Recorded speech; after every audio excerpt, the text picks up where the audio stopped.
First guy that we're going to look at, your number one overall prospect on the board, Charlie Condon. We've talked about him. Mhm. You see the scouting profile, power hitter, has broke some NCAA records relative to restricted bats that they hit with this year.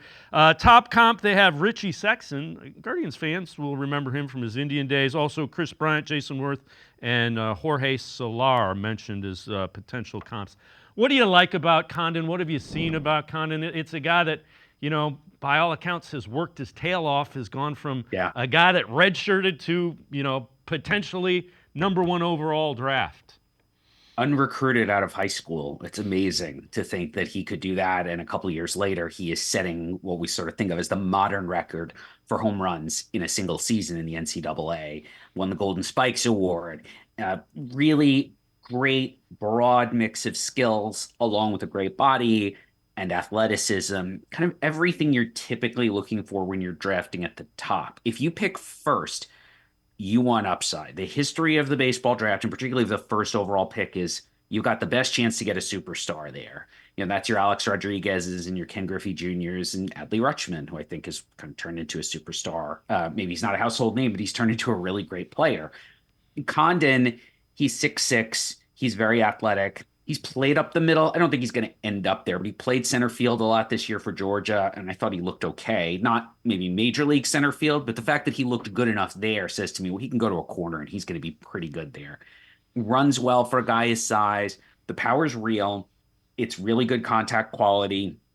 Not the most orthodox swing, but I don't have major concerns about the hit tool. I do think he's going to hit more than enough to get to power and has shown a pretty good approach at the plate also. He made a small mechanical change this year just to the starting position of his hands, just kind of freed everything up. He was a much different hitter this year than he was in 2023. And I think that's a big explanation for why he suddenly got so much better. Guy that doesn't strike out a lot. Is that, I mean, that's got to, as I'm looking at it, a power hitter that doesn't strike out. I like those two things.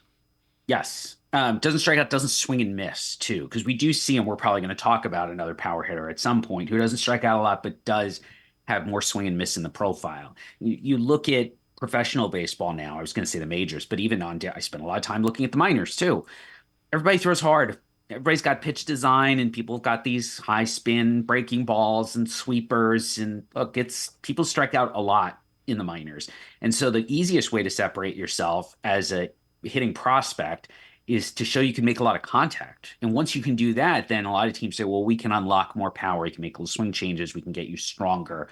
We can get you just to loft the ball a little bit more. But the hardest thing to do is just to make contact with pitchers throwing as hard as they are with these designed pitches that are designed in fact to miss bats. So when you've got guys at the top of the draft, we've got several at the top of the draft this year who show good contact quality with a lot of contact. To me, that is, if I'm picking first, I'm avoiding the high strikeout hitters. Even if I think they have more upside, those guys would scare me because there's too much of a chance they'll get right out in a pro ball and strike out so much in the low minors that suddenly you're just looking at a lower ceiling. We can talk all day long about, well, this guy's got 40 homer upside, he's got 45 homer upside. You got to hit for power. If you can't hit all that power stuff, that's great at 5 o'clock, but at 7 o'clock, that's when the real pitchers come out and they're trying to miss your bat. And if you've got a history of doing that in college, it doesn't get easier once you get into professional baseball.